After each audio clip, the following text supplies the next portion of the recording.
बिस्मिल्लाहिर्रहमानिर्रहीम। आज हमारा दूसरा क्लास है वर्कशॉप लैब में। ठीक है, तो स्टार्ट किया था हमने एडवांस मशीन शॉप में। ठीक है, और एडवांस मशीन में हमने सेंट्रल लेथ मशीन की कुछ प्रोसेस के बारे में पढ़ा था कि हमारे साथ पेसिंग क्या है, टर्निंग क्या है, टेपर टर्निंग क्या है। ठीक है, उसके बारे में हमने थोड़ा बहुत पढ़ा था। ठीक है, अब हम आगे जाते हैं। अगर हम पढ़ते हैं कि सेंट्रल लेथ मशीन पे हम कौन कौन से ऑपरेशन कर सकते हैं। ठीक है, तो स्टार्ट हमारे साथ है यूनिवर्सल मिलिंग मशीन। तो हमारे साथ एक यूनिवर्सल मिलिंग मशीन है, एक हमारे साथ सरफेस ग्राइंडिंग मिलिंग मशीन है। तो यूनिवर्सल मिलिंग मशीन पे हम सारे प्रोसेस कर सकते हैं। फॉर एग्जांपल सरफेस फिनिशिंग, की वेज और गियर्स सारे हम इसकी बना सकते हैं। मुख्तलिफ किस्म की गियर्स हम इसकी बना सकते हैं। हम सेंट्रल लेथ मशीन पे भी गियर्स बना सकते हैं, लेकिन उसमें कुछ लिमिटेशंस है। ठीक है, हर किस्म के गियर्स हम सेंट्रल लेथ मशीन पे नहीं बना सकते, लेकिन यूनिवर्सल मिलिंग मशीन पे हम हर किस्म के गियर्स बना सकते हैं। की वेस हम इस पे बना सकते हैं। सरफेस फिनिशिंग हम इस पे कर सकते हैं। सरफेस ग्राइंडिंग मिलिंग मशीन ये सिर्फ सरफेस फिनिशिंग के लिए, ग्राइंडिंग का मतलब है पॉलिशिंग, स्मूथ सरफेस बनाना। तो सरफेस ग्राइंडिंग मिलिंग मशीन ये सिर्फ स्मूथ सरफेस बनाने के लिए यूज होता है। यूनिवर्सल मिलिंग मशीन पे हम मुख्तलिफ फंक्शन कर सकते हैं। नाम ये यूनिवर्सल है, मतलब इस पे हम मुख्तलिफ फंक्शन कर सकते हैं। स्लॉटिंग मशीन इसमें हम मुख्तलिफ वेज बनाते हैं। Use for internal slot and cylindrical work piece. Slot का मतलब ये है जब कोई दो पार्ट्स रिलेटिव मोशन करता है, तो एक एक में हम स्लॉट बनाते हैं और दूसरा उसमें रिलेटिव मोशन करता है। तो स्लॉट में हम वे बनाते हैं, वे जिसमें दूसरा पार्ट रिलेटिव मोशन करता है। तो स्लॉट वे की मदद से हम स्लॉट्स बनाते हैं, जिसको हम वे भी कहते हैं। ठीक है, twist drill end cutter grinding machine. Twist drill और कटिंग ग्राइंडिंग मशीन की मदद से हम होल बनाते हैं। It is use for grinding twist drills and single point cutting tool. ठीक है, इसमें हमारे साथ एक सिंगल पॉइंट कटिंग टूल है, एक हमारे साथ मल्टी पॉइंट कटिंग टूल है। तो इसमें हमारे साथ जो कटिंग टूल होता है वो सिंगल पॉइंट कटिंग टूल्स है। ठीक है, हमारे साथ ये सेंट्रल लेथ मशीन है। तो लेथ मशीन की मुख्तलिफ पार्ट्स हैं। पहला पार्ट हमारे साथ है हेड स्टॉक। ठीक है, जो आपको नजर आता है ये वाला, ये वाला हमारे साथ हेड स्टॉक है और ये वाला हमारे साथ टेल स्टॉक्स है। ठीक है, तो जितने गियर्स असेंबली है और पुलिस वगैरह है वो हेड स्टॉक्स के अंदर होता है। वो सारे काम जो हम थ्रेडिंग करते हैं या हम पेसिंग करते हैं या टर्निंग करते हैं, तो स्पीड्स वगैरह हम इस हेड स्टॉक की मदद से कंट्रोल करते हैं। हेड स्टॉक के अंदर हमारे साथ गियर्स होते हैं, पुली होती है। ठीक है, और ये हमारे साथ कनेक्ट होता है मोटर के साथ। तो पूरा लेथ मशीन की पूरी प्रोसेस हम यहाँ से कंट्रोल करते हैं हेड स्टॉक की मदद से। ठीक है, और ये हमारे साथ टेल स्टॉक है, ये मेन पार्ट्स है। ये टेल स्टॉक हमारे साथ उस वक्त यूज होता है जब वर्क पीस की लेंथ बहुत ज्यादा हो। ठीक है, इस जगह पे हमारा चक हम यहाँ पे लगाते हैं, 3 जास चक और 4 जास चक मैंने आपको बताया था। तो चक हम यहाँ पे फिक्स करते हैं। तो इस चक के अंदर हम वर्क पीस लिखते हैं, वर्क पीस। और ये चक के साथ स्पेंडल होता है, वो स्पेंडल रोटेट होगा, उस स्पेंडल रोटेट होगा। तो यह टूल पोस्ट है। टूल पोस्ट में हम पेसिंग टूल या टर्निंग टूल या मुख्तलिफ टूल हम यहाँ पे फिक्स करते हैं और टर्निंग या पेसिंग ऑपरेशन करते हैं। लेकिन बास कंडीशन में हमारे साथ वर्क पीस की लेंथ बहुत ज्यादा होती है, तो उसी कंडीशन में हम इस वर्क पीस को फिट करते हैं between head stock and tell stock. इधर जो एक व्हील टाइप आपको नजर आता है, ये हेड स्टॉक टेल स्टॉक का व्हील है। इसकी मदद से हम ये टेल स्टॉक कंट्रोल करते हैं। ठीक है, ताकि इन दोनों के दरमियान कोई बड़ा लेंथ की वर्क पीस हो तो इसको हम इसके दरमियान फिक्स करते हैं। एक्चुअली हमारे साथ ये axis of central lathe machine है। ठीक है, तो जो ऑपरेशन हम इस पे कर सकते हैं, सबसे पहला है पेसिंग ऑपरेशन। तो पेसिंग ऑपरेशन हम किस तरह करते हैं, हमारे साथ ये मैंने आपको बता दिया कि अगर हम इस पॉइंट टेल स्टेक से हेड स्टॉक से हम टेल स्टॉक तक एक लाइन ड्रा कर लें, तो इसको हम कहते हैं एक्सिस ऑफ लेथ मशीन। इसको हम कहते हैं एक्सिस ऑफ लेथ मशीन।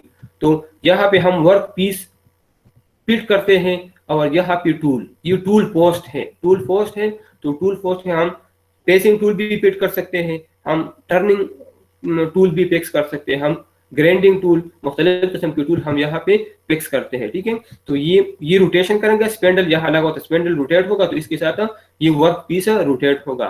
ठीक है, और इस टूल को हम इसके करीब लाते हैं, इसके करीब इतना लाते हैं कि इसको टच करें और हम प्रोसेस स्टार्ट करते हैं। तो पेसिंग ऑपरेशन में ये axis of lathe machine axis of lathe machine and tool ये पैरेलल होंगे। Axis of machine lathe machine और टूल हमारे साथ पैरेलल होंगे, तो इसी कंडीशन में इसका लेंथ डिक्रीज होगा, इसी कंडीशन में हमारे साथ इसका लेंथ डिक्रीज होगा। और दूसरा हमारे साथ है टर्निंग, तो टर्निंग कंडीशन में जो एक्सिस ऑफ लेथ मशीन है और जो टूल है ये एक दूसरे के परपेंडिकुलर होंगे, जब परपेंडिकुलर होंगे तो इसका डाया डिक्रीज होगा, ठीक है। और इसका एक पिक्चर भी मैं आपको दिखाता हूँ टर्निंग ऑपरेशन का। ये हमारे साथ टर्निंग ऑपरेशन, इसको देख लें, ये टूल है और ये एक्सिस ऑफ लेथ मशीन है, तो इसी कंडीशन में ये टूल इसी पार्ट पे है और ये पार्ट रिमूव होता है। इधर देख लीजिए पूरा पार्ट ये है, इतना पार्ट इससे रिमूव है, मतलब टर्निंग ऑपरेशन में हमारे साथ डायमीटर डिक्रीज होता है। फॉर एग्जांपल अगर ये पेसिंग ऑपरेशन हो तो पेसिंग ऑपरेशन में टूल इधर होगा तो इस पार्ट को रिमूव करेगा, इस हिस्से के मटेरियल को रिमूव करेगा। तो पेसिंग ऑपरेशन में हमारे साथ लेंथ डिक्रीज होता है और टर्निंग ऑपरेशन में हमारे साथ डायमीटर डिक्रीज होता है। तो हमारे साथ ये बेसिकली टर्निंग ऑपरेशन है। दोबारा मैं उस तरफ जाता हूँ, ठीक है। इस तरह हमारे साथ ये है लेट स्क्रू, ठीक है। तो लेट स्क्रू हमारे साथ इसके दो पर्पजेस हैं। हमारे साथ इधर बेड के ऊपर एक हिस्सा है जिसको हम कैरेज कहते हैं, तो एक ये लेट स्क्रू उस कैरेज को लॉन्गिट्यूडनल मोशन देता है, कैरेज इस हिस्से को सपोर्ट करता है, जो हिस्सा है कैरेज इस हिस्से को सपोर्ट देता है, ठीक है। तो लेट स्क्रू के दो फंक्शन है, एक हम ड्यूरिंग थ्रेडेड के दौरान लेट स्क्रू यूज करते हैं, थ्रेडिंग के दौरान हम लेट स्क्रू यूज करते हैं, और दूसरा इधर जो कैरेज है, कैरेज इस हिस्से को, इस वाले हिस्से को जहां टूल पोस्ट है और कंपाउंड स्लाइड वगैरह है या क्रॉस स्लाइड है, इस पूरे हिस्से को ये कैरेज सपोर्ट देता है, ठीक है। तो ये लेट स्क्रू हमारे साथ इस कैरेज को लॉन्गिट्यूडनल मोशन देने के लिए यूज होता है, और दूसरा इसका काम हमारे साथ क्या है, थ्रेडिंग के दौरान यूज होता है, ठीक है। तो पहले हमारे साथ हेड स्टॉक है, हेड स्टॉक मैंने आपको बता दिया कि हेड स्टॉक हमारे साथ इसमें जो असेंबली है, जो गियर्स असेंबली है, जो बेल्ट्स वगैरह है, ये सारी हमारे साथ हेड स्टॉक के अंदर होते हैं, ठीक है। पूरा पावर और स्पीड इस हेड स्टॉक से कंट्रोल होता है। दूसरा हमारे साथ लेट स्क्रू है, तो लेट स्क्रू मैंने बता दिया provide longitudinal motion to the carriage, ये कैरेज को लॉन्गिट्यूडनल मोशन प्रोवाइड करता है, also use in thread cutting, और दूसरा ये थ्रेड कटिंग के दौरान हम ये यूज कर सकते हैं। तीसरा मैंने आपको बता दिया कैरेज, इधर जो बेड आपको नजर आता है इसके साथ एक दूसरा होता है कैरेज, इसको हम कहते हैं कैरेज, ठीक है। तो carriage hold the tool and provide movement of the tool in both cross and longitudinal direction. इस इधर जो हमारे साथ ये कंपाउंड स्लाइड है, ये दो डायरेक्शन में मोशन कर सकता है। एक हमारे साथ ये axis of the lathe machine इस तरह मोशन दी कर सकते हैं, और एक परपेंडिकुलर इस तरह मोशन कि इस एक्सिस को परपेंडिकुलर हो। तो कैरेज अमूमन इसका सपोर्ट है, इन दोनों को कंट्रोल करने के लिए यूज होता है। Carriage hold the tool and provide movement to the both cross and longitudinal direction, ठीक है। Carriage provides longitudinal direction. वेज इधर हमारे साथ इस कैरेज के ऊपर वेज होते हैं, वेज का मतलब कि इधर ये मोशन करता है, ये अगर इस टूल पोस्ट को या कंपाउंड स्लैट को अगर हम मोशन देते हैं तो इधर इसका वेज है, वेज मतलब कि इधर स्लॉट्स है, उस स्लॉट के अंदर ये रिलेटिव मोशन करता है, तो वेज इस रिलेटिव मोशन के लिए यूज होते हैं। Ways are the guide rails या slots use for the precise movement of the carriage, इस कैरेज के मूवमेंट के लिए यूज होता है। बेड हमारे साथ इधर लिखा है बेड, ये इधर लिखा है बेड, ये लेथ मशीन का सपोर्ट है, इस पूरी लेथ मशीन का सपोर्ट है इस लेग के ऊपर। ये दो हमारे साथ लेग्स ऑफ लेथ मशीन है, ये लेग्स ऑफ लेथ मशीन है, लेग्स के ऊपर ये बेड पड़ा है, ठीक है। तो बेड हमारे साथ is base where all the parts are mounted, इसके ऊपर सारे पार्ट्स, वो कैरेज हो, वो टूल पोस्ट हो, वो कंपाउंड स्लाइड हो, वो क्रॉस स्लाइड्स हो, टेल स्टॉक हेड्स, ये सारे बेड के ऊपर पड़े होते हैं, ठीक है। पहले लेग होते हैं, पहले हमारे साथ लेग ऑफ लेथ मशीन होते हैं, और लेग के ऊपर ये बेड होता है, और बेड ये सारे पार्ट्स को सपोर्ट करते हैं, ठीक है। तो bed is the base where all the parts are mounted, it is a single cut piece made of cast iron, ये अमूमन कास्ट आयरन से बना होता है, ठीक है।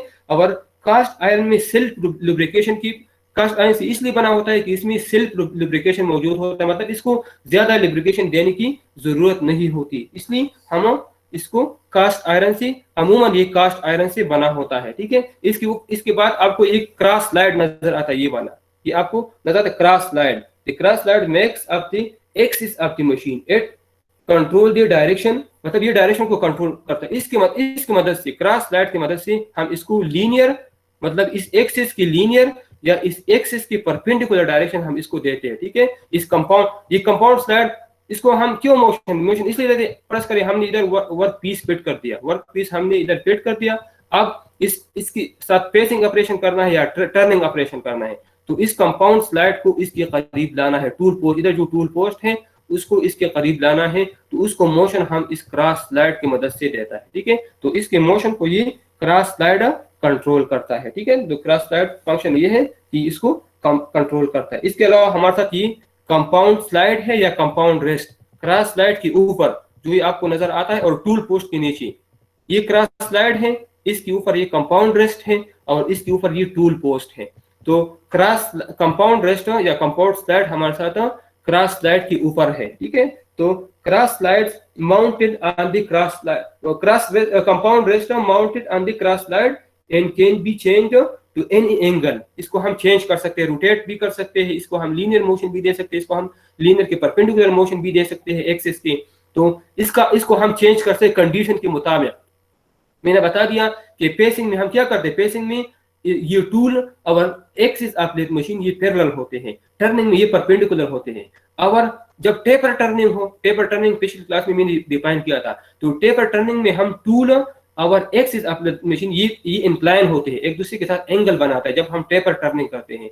तो ये जो कंपाउंड स्लाइड है इसको हम किसी भी एंगल पे फिट कर सकते हैं। Compound slide mounted on the cross slide and can B changed to any angle. The compound is typically is used by cutting chamfer, taper and used during thread. Chamfer क्या है, जब आप thread बना लें, जब आप थ्रेड बना लें किसी चीज में आप थ्रेडिंग कर दें, फिर उसके थ्रेड के आखिरी हिस्से को चेम्पर करते हैं। चेम्पर इसलिए करते हैं ताकि ये थ्रेड्स खराब ना हो जाए। और चेम्पर का एक पिक्चर में आपको दिखाता हूँ चेम्पर क्या है। ये चेम्परिंग है। फर्ज करें इधर हमने थ्रेडिंग कर दी, ये हमारे साथ एक रॉड है, ठीक है। तो इसमें हमने थ्रेडिंग कर दी, तो इसके आखिरी हिस्सा अगर यहाँ तक हम थ्रेडिंग कर दें और फिर यहाँ पे छोड़ दें, तो टाइम के साथ साथ चूंकि ये यूज होता है, इसमें रिलेटिव मोशन होगा थ्रेड्स में, तो ये बहुत जल्दी खराब होंगे। तो इसकी सेफ्टी के लिए हम यहाँ ये चेम्परिंग करते हैं। तो अगर इस हिस्सों का हम इस तरह कर ले, ये बना, तो ये कंडीशन हमारे साथ क्या है, चेम्परिंग है, ठीक है। इस टूल को हम चेम्परिंग टूल कहते हैं। और ये जो हमने फंक्शन कर दिया हमारे साथ चेम्पर है, ठीक है। ये टूल हमने चेम्पर कर दिया ताकि ये थ्रेड्स जल्दी खराब ना हो जाए। तो इसको हम चेम्परिंग के लिए भी यूज करते हैं, ठीक है। इसके अलावा हमारे साथ ये इधर अगर आप लोग देख ले, इधर हमारे साथ सेडल है, ठीक है। इस कैरेज के साथ हमारे साथ इधर सेडल है। तो सेडल भी कैरेज का एक हिस्सा है, part of the carriage use for supporting cross sliding motion, ठीक है। ये क्या करता है, ये कंपाउंड स्लाइड जो मोशन करता है इसको कंट्रोल करता है, ठीक है। इसके अलावा हमारे साथ क्लच है, तो क्लच यहाँ पे लगा होता है, क्लच हमारे साथ यहाँ पे लगा होता है। क्लच हमारे साथ स्पीड कंट्रोल करने के लिए यूज होता है। क्लच की मदद से हम इधर इधर हमारे साथ अगर नीचे पिक्चर में ये देख ले, ठीक है, तो हमारे साथ ये मुख्तलिफ किस्म के बटन नजर आते हैं। तो ये मुख्तलिफ किस्म के मोशन हम इसके थ्रू कंट्रोल करते हैं। हमारे साथ मुख्तलिफ किस्म की क्लचेस हैं, बास की मदद से हम रिवोल्यूशन पर मिनट RPM, जिसको हम RPM या रिवोल्यूशन पर मिनट है वो कंट्रोल करते हैं। बास की मदद से हम स्पीड कंट्रोल करते हैं। तो वेरियस क्लचेस हमारे साथ मुख्तलिफ स्पीड या RPM कंट्रोल करने के लिए यूज होते हैं, ठीक है। तो ये हमारे साथ मुख्तलिफ किस्म के यूज है। इसके अलावा हमारे साथ डेड सेंटर है। डेड सेंटर अगर आप इधर देखें, इसको आपको एक सा नजर आता है, इधर अभी आपको नजर आता है, तो इसको हम कहते हैं डेड सेंटर। डेड सेंटर ये इसमें कोई रिलेटिव मोशन नहीं होता, इसलिए हम इसको डेड सेंटर कहते हैं, ठीक है। ये हमारे साथ डेड सेंटर है, ठीक है। तो ये हमारे साथ मुख्तलिफ किस्म के पार्ट्स हैं लेथ मशीन्स के, ठीक है। और इसके बाद मैं नेक्स्ट स्लाइड की तरफ जाता हूँ। ये मुख्तलिफ मशीन है। ड्रिलिंग मशीन जो ड्रिलिंग के लिए यूज होता है, ड्रिलिंग मैंने पिछली क्लास में आपको बताया था। शेपर मशीन, तो शेपर मशीन और प्लेनर मशीन ये सेम, इसमें फर्क क्या है, प्लेनर मशीन हमारे साथ हेवी ड्यूटी मशीन है। पिछली स्लाइड में हमने प्लेनर मशीन पढ़ा, ठीक है। तो प्लेनर मशीन एक्चुअली वो हेवी ड्यूटी मशीन है और शेपर मशीन हमारे साथ लाइट ड्यूटी मशीन है, ठीक है। दूसरा फर्क प्लेनर मशीन और और शेपर मशीन में ये है कि हमारे साथ प्लेनर मशीन में हमारे साथ टूल स्टेशनरी होता है, जो कटिंग टूल है वो स्टेशनरी होता है और वर्क पीस मोशन करता है, ठीक है। और शेपर मशीन में टूल मोशन करता है और वर्क पीस स्टेशनरी होता है, इसमें ये फर्क है, ठीक है। और जब हम बड़ा कट लगाते हैं तो इसके लिए हम प्लेनर मशीन यूज करते हैं, जब हम छोटा कट लगाते हैं तो इसके लिए हम शेपर मशीन यूज होता है, ठीक है। तो ये डिफरेंस है प्लेनर मशीन और शेपर मशीन, ठीक है। इसके अलावा ग्राइंडिंग मशीन मैंने आपको बता दिया, फिनिशिंग के लिए यूज करते हैं ग्राइंडिंग मशीन, फिनिशिंग के लिए जहाँ पे हमने स्मूथ सरफेस बनाना है तो वहाँ ग्राइंडिंग मशीन। और इधर लाइट सेंटर लेथ मशीन और हेवी सेंटर लेथ मशीन बार बार लिखा है, लेकिन लाइट सेंटर लेथ मशीन हम स्मॉल ऑपरेशन के लिए यूज करते हैं और हेवी सेंटर लेथ मशीन वो बड़ी इंडस्ट्रीज में हम हेवी ड्यूटीज के लिए यूज करते हैं, ठीक है। एक हमारे साथ लाइट ड्यूटी होता है और दूसरा हमारे साथ हेवी ड्यूटी होता है, ठीक है। तो मेन है प्लेनर मशीन है, मिलिंग मशीन है, शेपर मशीन है और light duty centre lathe machine है और heavy duty centre lathe machine है, ठीक है। तो जो सेंटर लेथ मशीन है उसके पार्ट्स मैंने आपको बता दिए, ठीक है। इसका वो ये लाइन डायग्राम है सेंटर लेथ मशीन का, ठीक है। और मतलब इस तरीके से आप बनाएंगे और इसके नाम इसके लिखेंगे, ठीक है। इधर लिखेंगे 1 2 1 कौन सा है, ये हमारे साथ ये हिस्सा अगर आप देखें तो ये हेड स्टॉक है, ये हमारे साथ टेल स्टॉक है, ठीक है। इसके साथ इधर बेड है, ये नीचे वाला ये बेड लेग के ऊपर, इधर कैरेट है, स्लाइडिंग व्हील है, कंपाउंड रेस्ट है, ठीक है। इस तरह ये डेड सेंटर्स है, इधर हमारे साथ 3 जास चक्स है। तो ये इस तरह डायग्राम आप अपनी कॉपी में बनाएंगे और उसके नाम इसी तरीके से लिखेंगे। इसके अलावा ये यूनिवर्सल ग्राइंडिंग मशीन, ये मैंने आपको बता दिया कि सरफेस फिनिशिंग के लिए यूज होता है। प्लेनर मशीन और शेपर मशीन में फर्क मैंने आपको बता दिया कि प्लेनर मशीन और शेपर मशीन में फर्क ये है कि प्लेनर मशीन हम हेवी ड्यूटी के लिए यूज करते हैं, शेपर मशीन हम लाइट ड्यूटी के लिए, ठीक है। इस तरह जब बड़ा कट लगाते हैं प्लेनर मशीन यूज करते हैं, छोटा कट लगाते हैं तो शेपर मशीन यूज करते हैं।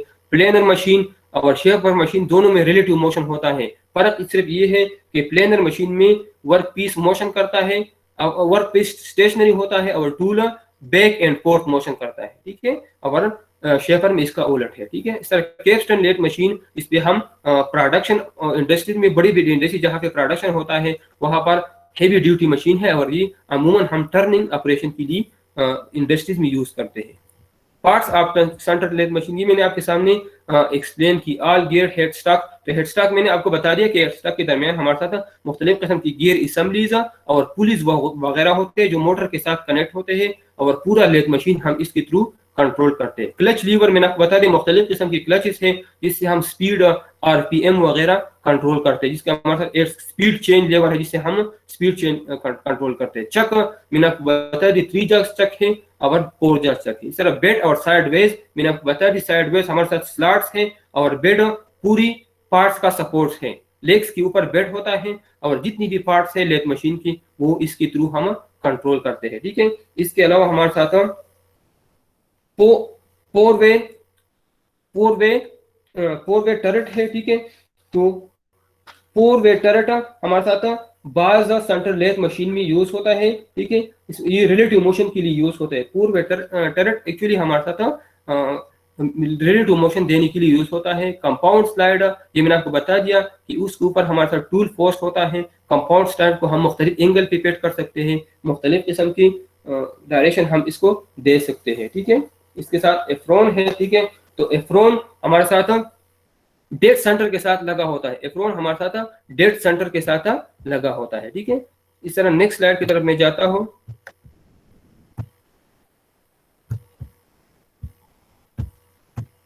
तो इधर हमारे साथ एक पार्ट है जिसकी मुख्तलिफ ऑपरेशन हुआ है। पहला हमारे साथ ये पार्ट इसी पाम में है, ये पार्ट है, इसका हमारे साथ वेट 25 मिलीमीटर है, इसका लेंथ 100 मिलीमीटर है, ठीक है। तो इस इधर फेसिंग ऑपरेशन हुआ है, फिर इधर टर्निंग ऑपरेशन हुआ। इस ऑपरेशन को अगर हम देख ले दोनों टर्निंग डाया डिक्रीज हुआ है, इधर टर्निंग ऑपरेशन हुआ है और इधर इसकी थ्रेडिंग हुई है और इसके सारे डायमेंशन गिवन है, ठीक है।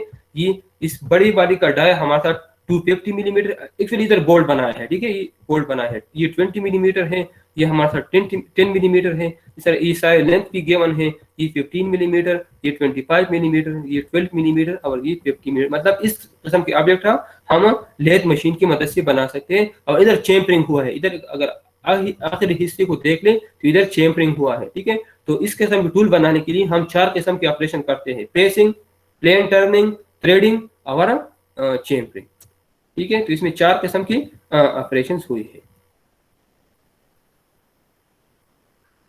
ये पार्ट्स है जो मैंने आपको डिस्कस की, ठीक है। इसके बाद प्रोसीजर्स हैं, ठीक है। तो प्रोसीजर पेसिंग के लिए मैंने आपको बता दिया कि पेसिंग के लिए आप क्या करेंगे।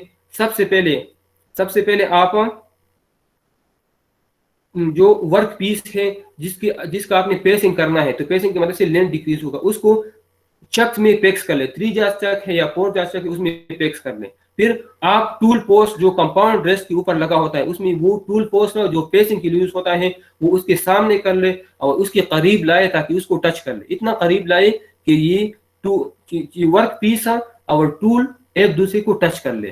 फिर आप मशीन को ऑन कर ले तो पेसिंग ऑपरेशन स्टार्ट हो जाएगा, ठीक है। दूसरा हमारे साथ टर्निंग ऑपरेशन है। तो टर्निंग ऑपरेशन में आप इस तरह कर ले कि पहले वर्क पीस को पेक्स कर ले उसमें चक में, 3 जांच या 4 जांच चक में। इसके बाद आप टर्निंग वाला टूल है वो परपेंडिकुलर कर ले to the axis of the lathe machine और मशीन को ऑन कर ले तो टर्निंग ऑपरेशन स्टार्ट हो जाएगा और साथ साथ उसका डाया डिक्रीज होगा। तीसरा हमारे साथ टेपर टर्निंग है। तो टेपर टर्निंग में आप इस तरह कर ले कि टेपर टर्निंग में आप एंगल पे कर ले, जो टूल पोस्ट है कंपाउंड स्लाइड के ऊपर तो उसको आप एंगल पे कर ले with the axis of the lathe machine के एक्सिस के साथ उसको एंगल पे कर दें और उसको ऑन कर दें, मशीन को ऑन कर ले तो टेपर टर्निंग स्टार्ट हो जाएगा। इस तरह हम चेम्परिंग भी कर सकते हैं यही तरीके से, ठीक है। तो हमारे साथ और आखिर हमारे साथ थ्रेडिंग है, ठीक है।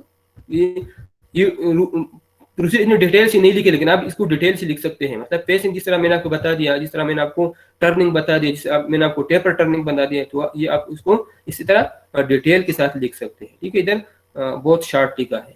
इसके अलावा थ्रेडिंग जो इम्पॉर्टेंट है जो हम कर सकते हैं लेथ मशीन पे, लेकिन मैंने आपको बता दिया कि हर किस्म इसकी कुछ लिमिटेशंस हैं, हर किस्म की थ्रेडिंग हम लेथ मशीन पे नहीं कर सकते। लेकिन हम जब जिस लेथ मशीन में लीड स्क्रू मौजूद है, लीड स्क्रू, ठीक है, और उसके अपनी हेड स्टॉक के ऊपर उसका अपना चार्ट होता है, अगर वो मौजूद हो तो उसकी मदद से हम थ्रेडिंग कर सकते हैं, ठीक है। तो थ्रेडिंग हम तब करेंगे जब हम एक्सटर्नल जो मेजर डाया है, अगर आप इस थ्रेड को देख ले, असल में ये हमारे साथ इस पॉइंट इसको हम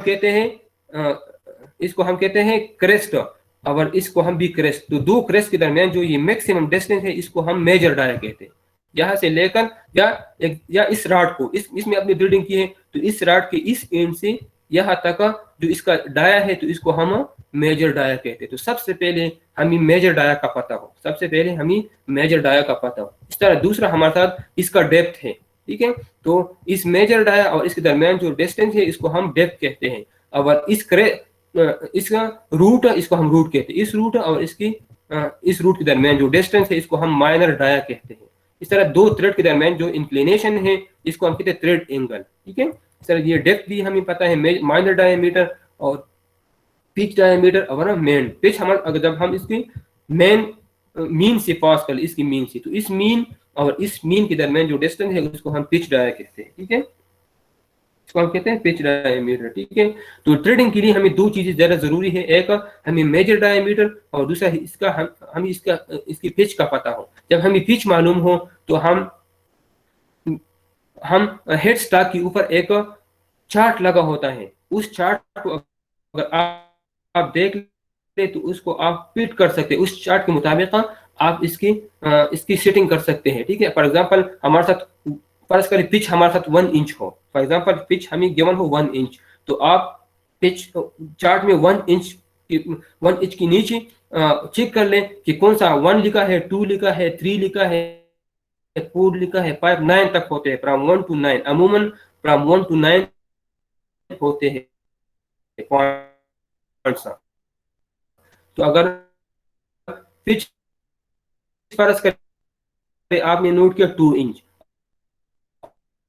और 2 इंच के नीचे आपने ग्राफ में स्टडी कर लिया, उधर लिखा है 2। तो मतलब कि जो आरपीएम अब जिस क्लच की मदद से हम कंट्रोल करते हैं, उस क्लच को आप 2 पे सेट कर लें। अगर 2 इंच के नीचे 3 लिखा हो तो आप जो थ्रेडिंग टूल है जिस मदद से हम थ्रेडिंग करते हैं उसको आप पोस्ट में फिक्स कर लें।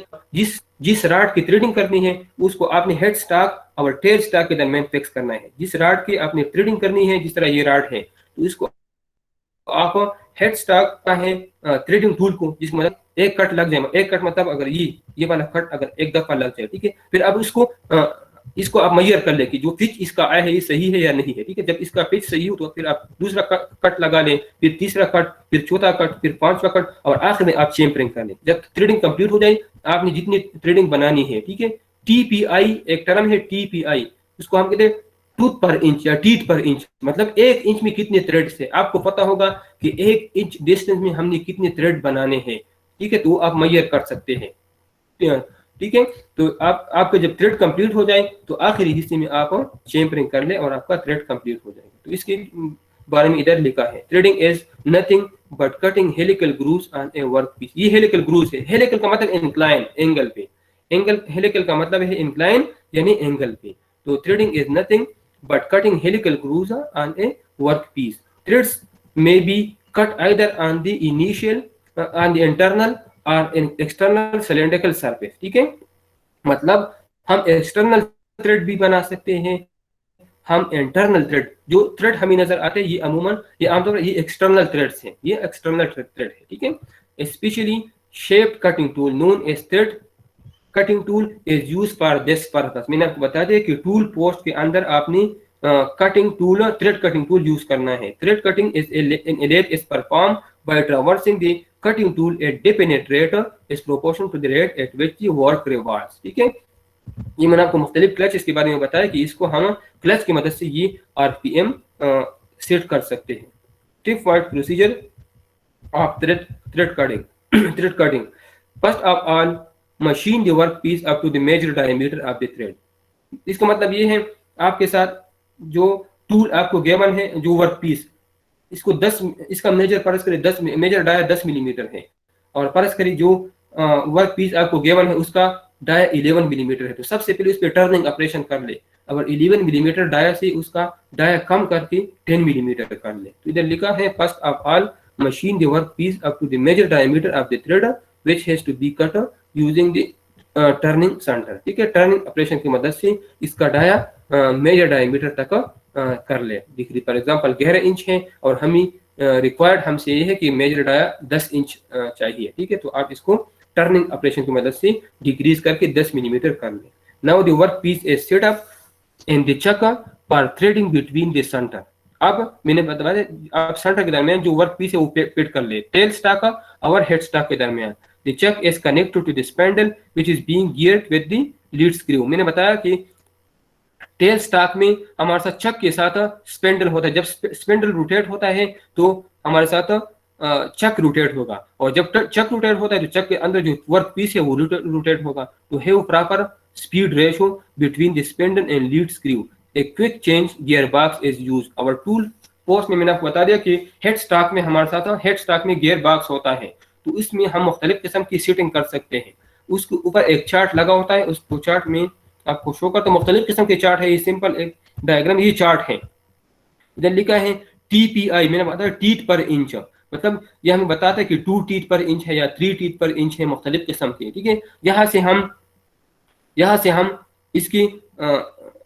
इसकी वो मेजर करते हैं, पिच मालूम करते हैं। अगर पिच हमारे साथ 1.5 हो या 1.7 हो या 2 हो या 3 हो, तो इसके नीचे हम चेक करते हैं। मुख्तलिफ किस्म के चार्ट है, मैंने सिर्फ सिंपल के लिए आपको बताया, ठीक है। तो इसके अंदर नीचे हम चेक करते हैं कि चार्ट के नीचे हमारे साथ 2 लिखा है या 3 लिखा है या 4 लिखा है, तो इस पे हम उसको सेट करते हैं, ठीक है। जो क्लच है, क्लच को हम उसी पे सेट करते हैं। तो मुख्तलिफ किस्म के चार्ट्स हैं जो सेंट्रल लेथ मशीन के ऊपर लगा होता है गियर बॉक्स के करीब, ठीक है। तो क्विक गियर बॉक्स का मतलब कि आप सारी सेटिंग कर दें, उधर सारे क्लचेस आरपीएम है या स्पीड है उसको आप सेट कर ले, इसका मतलब ये है। So set the quick change gear box according to the required pitch of the thread. For example pitch 1.5 है, तो इसके मुताबिक आप इसको सेट कर लें।